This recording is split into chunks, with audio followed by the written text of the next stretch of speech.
Работниот стаж на нашата соговорничка започнува во 1983 година, пријавувајќи се на аудиција за Радио Скопје. Неколку години подоцна се префрла во тогашна телевизија Скопје, каде почнува да се плете приказната за една од најубавите и најпрофесионалните ТВ лица, наша секако омилена Славица Божиновска. Поводот за гостувањето е убав, бидејќи приказната за која што зборуваше Кристина се заокружува со пенсија. Но, за да дојдеме до неа, ќе направиме ретроспектива на сите 36 години поминати овде, ќе евоцираме спомени, ќе зборуваме за стандардите за работа кои беа услов за некој да може да работи во медиум. Чест и задоволство ние да ја посакаме добро утро и добре дојде на Славица Божиновска. Добро утро, Славица. Добре ни дојдовте во утринската програма. Не се убавата најава, морам да признам. Ви благодарам за тоа што ме поканивте во емисијата моја и ваша, што сум во телевизија и што е поводот моето пензионирање, нели, после толку години. Навистина ви благодарам, навистина ме збунивте, толку убава најава. Почнува се и завршува се овде под рефлекторите. Така е, така почна, така и ќе заврши, но еднаш мора да заврши. Го почнавме разговорот протоколарно со вие, онака по бонтон, како што впрочем им се обраќаме на сите соговорници, но ти си наша цаци, нашата умилена пријателка, колешка со која што години поминавме во македонската радио и телевизија, од која што учевме, што е најважно. Нема да ни замерат верувам гледачите ако го продолжиме разговорот на ти, но тоа е само многу љубов во тоа ти. Така, јас сакам на ти и вие сте за мене ти. Се навраќаме во 1983-та, како што спомена во најавата, од каде што почна се. Тогаш е првата аудиција и тогаш беше потребно многу повеќе од убаво лице и желба за екран, за да се работи во медиум. Многу убаво се сеќавам на таа 83-та година, беше февруар месец. Јас живеев и уште живеам во Влае, а телевизијата беше од другата страна на Влае и го слушам на радио дека има аудиција за спикери. И викам, па зошто, па да не одам, бев студентка. И отидов, имаше можеби 300 кандидати. И ништо. Пораѓа време, ми се јавија, дојдете уште еднаш, сепак имаше селекција и останавме 5-6 кандидати. И така почна приказката. Мислам, воопшто не мислев дека јас некогаш ќе работам тука, затоа што јас завршив историја. Јас сум професор по историја. И сега учениците ги заменив со публиката. И верувајте, сигурно и вие тоа го имате чувство, кога ќе влезеш тука, нема излегување. Нема. Тоа те влече нешто прави, има некоја магија што ти остануваш тука. И јас велам, па добро, за хонорар, нели додека студирам, добро ќе ми дојде, но не е така. Јас дипломирав, се вработив, 3 години, 2,5 години работев во радиото, што е добра школа за секого.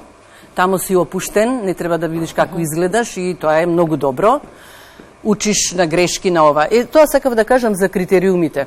Значи, тамо додека кажеш едно добро утро, ќе поминат месеци. Дикција, акцентирање, дишење, зборување, читање, пред проби, па да се слушаш. Многу е битно да се слушаш. Кога ќе вежбаш и после да се слушаш, ќе си ги најдеш сам грешките.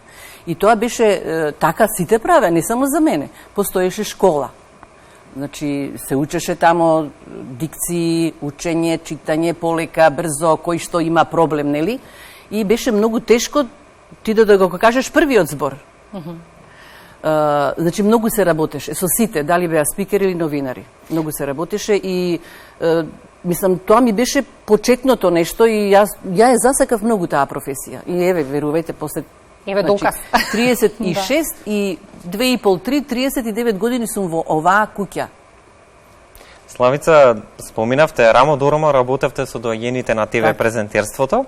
Ајде малку повеќе околу обуките. Какви се обуки имавте? Колку долго трајат тие подготовки додека излезете на екран и како се носевте со конкуренцијата во тоа време, бидејќи телевизија Скопје беше единствена во тоа време? Имаше ли некој вид на конкуренција меѓу колегите или напротив превладуваше онаа соработка? Па и ве кажав, значи има многу скалила нивоа додека дојдеш до тоа ти да кажеш добро утро или да прочиташ, значи прво кратки вести, па слушаш, па гледаш. А за конкуренција да ви кажам не постоеше. Јас со моите колеги и колешки од тогаш и ден денеска се дружам. Значи секој си беше свој на свој начин. Значи секој си покажуваше тоа, немаше конкуренција. Сите бевме добри, морам да кажам. Сите бевме добри. Се дружевме. Беше убаво. Морам да кажам дека сум среќна затоа што ја работам работата што ја сакам, ако сум вложила многу труд. Ја сакам таа работа и таа дружба и ден денеска постои. Оваа работа ме научи многу да бидам точна, да бидам коректна, да бидам сериозна, да бидам дотерана. Значи, тоа мене ја не можам да излезам надвор без да ставам кармин и да имам средена фризура, не знам. Значи, ме научи, јас сум благодарна на професијата што ме научи да бидам, да речеме, сите сме дами на некој начин. Но, еве, јас ви кажувам, јас и кога ќе имам и 70 и 80, мислам дека без фризура нема да излезам. Знаеш, тоа е најдобро во ситуацијата, што ние имавме од кого да гледаме. Така, секогаш средени, секогаш дотерани.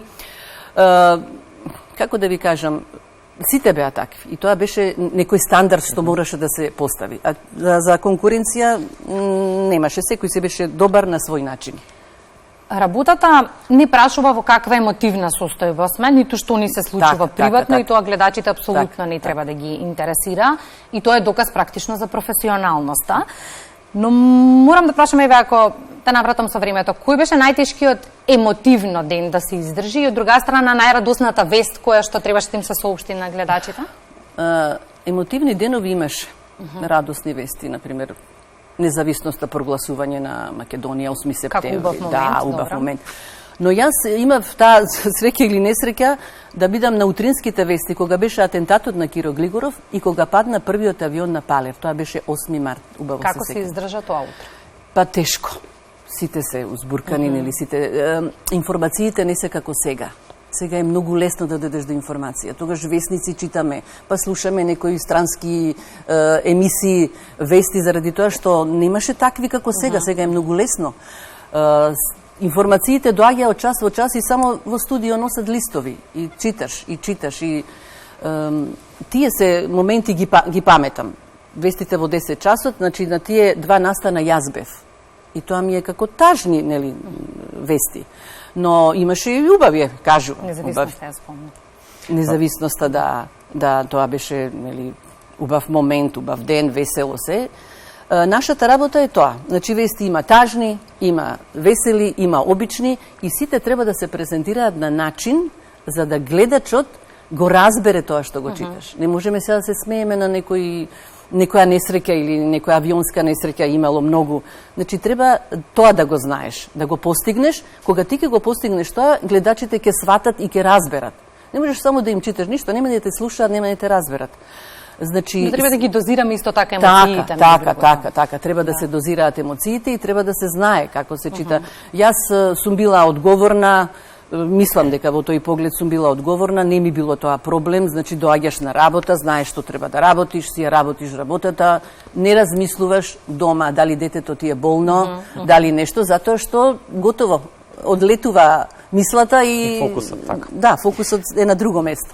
Славица, стресот што го носи работата се одразува како на здравјето, така и на семејството. Како се носевте со стресот низ годиниве наназад? Па, еви и сега има малку трема, морам да ви признам. Најдобра, позитивно. Да, треба да се има трема. Тоа е одговорност за мене. Стресот. Имало стресни моменти, да, имало стресни, после тоа ќе одиш, ќе пиеш кафе, вода, нешто, ќе се одмараш и така. Нашата работа, знаете што е проблем во нашата работа? Што јас кога ќе погрешам, не можам да го избришам тоа. Тој што пишува и што работи во канцеларија или било што, ќе го избрише на компјутер или како. Ја не можам. Се памети, лапсус се памети, се памети. Дали сум погледнала вака, дали вака. Сега морам да ви кажам една анегдота, кога првиот ден, кога дојдов во телевизија да читам дневник, Благоја Крстевски, ве го поздравувам во оваа прилика. Го поздравувам, јас и мој ментар беше Благоја. Он вели, значи јас од радио и вика, кога ќе бидеш во живо, нели читаш вести, за да не се збуниш, кај да гледаш, вика, јас само ќе ти направам вака, он до мене седи и ти вика ќе си ја дигнеш главата. Добро. А ја тоа, не знам ни што ми кажало, таква трема. И јас во живо нели ме даваат и он вака ми правим, викам што? И тоа после се дискутираше, значи има такви анегдоти, убави и така. И јас сакам да се сеќавам на убавите работи. Јас сум среќен човек во тој поглед, затоа што сум ја работела работата што ја сакам. И ги споминавме почетуците и обуките и сето она ништо требаше да се помине низ годините за да оваа Славица Божиновска биде на крајот на работниот век. Го препознаваш ли тоа во новите генерации во моментов? Во нас? Во вас, да. Во вас, да. Не сакам сега ни да критикувам ни ништо, но стандардите се спуштени. Тоа морам да кажам. Не се работи толку, а јазикот е нашиот идентитет. Значи, мора ние да го негуваме и да го пазиме. Дали тука на медиуми, дали во училишта. Значи, мора стандардиот македонски јазик да се употребува. И тоа е правило, нема тука отстапки. Сега, кој колку сака да учи. Тоа зависи од вас, од младите, нели ве сметам за млади, кој колку сака да учи. Слободно можел секој да ми се обрати, да праша, да никој не е роден научен. Гласот е најбитен за нас, за мојата професија. Се друго се учи. Значи, јас кога го имам гласот, имам се.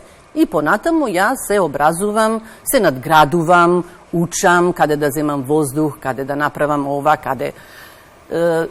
Тоа сакав да кажам дека спикерството ми направи да говорам убаво и јас не знам дали од спикер, дали има колеги мои што станале новинари. Јас после 17 години, тоа морам да го кажам, спикерство, нели вести, работев како новинар, почнав да работам во утринската програма, потоа правев емисија Матине, што одеше во сабота, потоа Викенд утро во сабота и недела, потоа ја правев емисијата Трета доба и емисија за екологија. И повторно се врати во утринската програма со вас, што баш ми е драго. Значи, многу работи сум работела и горда сум на тоа што сум го работела. И секоја безпрекорно. Како што споминавме, по редот на нештата, последниве години вие сте еден од менторите на младите генерации во македонската телевизија за правоговор и однос пред камера. Какви се искуствата тука од она што го гледате? Прифаќаме ли критики ние по младите генерации, но и нескромно ќе кажам дека голем дел од ТВ презентерите и водителите кои што ги гледаме на телевизиите во Македонија ја поминале токму вашата школа во македонската телевизија. Ја гледате ли истата таа жари посветеност и кај нив своите знаења, искуства, вештини стекнати токму од вас да ги пренесат на новите генерации? Вака, оваа професија, вашата и мојата и спикери и новинари, беше многу посакувана и престижна во времето. Сега некако не сакаат младите веднаш да дојдат, веднаш да работат. Има што сакаат, има што се трудолюбиви, не велам не, но сите што излегле добри новинари и спикери, тоа се од македонската телевизија, тоа е факт. Нели? Има млади, но желбата кај нив е многу бргу тоа да го направат. Веднаш, не може веднаш. Се има стадиуми, левели. И ако се навратиме повторно 38 нека се еве години наназад, стоите пред вратата на Радио Скопје и тука треба да се донесе одлуката. Славица, влегуваш и одиш на аудиција или заминуваш во друга професија? Ке падне истата одлука? Да. Сега да. Точно. Се било случајно, но нема случајности. Се било случајно јас да дојдам на аудиција и ете да, не знам, али тоа кажав јас, тоа и вие сигурно го знаете, тоа штом влезеш тука некако тешко се излегува. Да. Славица, вие и вашите колеги од вашата генерација поставивте темел и стандарди кои што барем нам во македонската радио телевизија ни се репер. Какви стандарди очекувате да поставиме ние и како сакате да ја видите македонската телевизија еве за 20 години од сега? За стандардите што ги поставивме во ред, мислам дека се почитуваат и уште ги користат, еве да речеме овие што се презентерите, вие новинарите. А како ја гледам телевизијата, веројатно ќе се промени. Оваа дигитализација, технологија, еве гледате сега во времето на корона, гости не мора да бидат тука. Ќе вклучите Skype и тие ќе бидат тука. Значи се менува, многу се менува. Ние кога работевме не беше така. Добрувам за тоа време. Како ја гледам, па ја оставам на вас. Вие да ја средите. Јас сакам да биде CNN, BBC, многу би сакала, а јас за 20 години на некој континент се гледам. Не тука. Сериозна задача ни даде сега.